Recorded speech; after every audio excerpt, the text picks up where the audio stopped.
Good. Take your glasses off for me. Thank you, sir.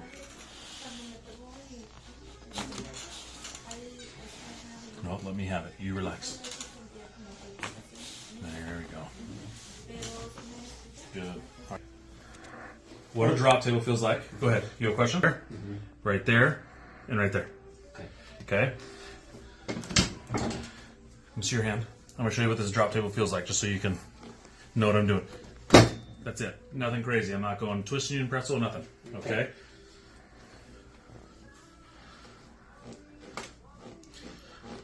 What I'm doing right now is I'm seeing how your hips are moving. So this right hip is locked up right here.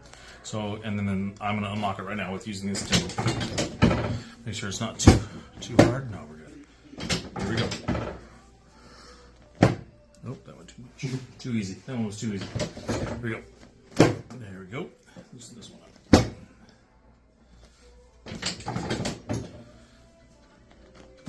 Good. I can't feel this. It actually doesn't hurt. You'd actually be surprised. Unless you're in like excruciating pain, this doesn't hurt that much. I use this table for people that can't be twisted, that they're in too much pain, they can't be twisted. Or they're older.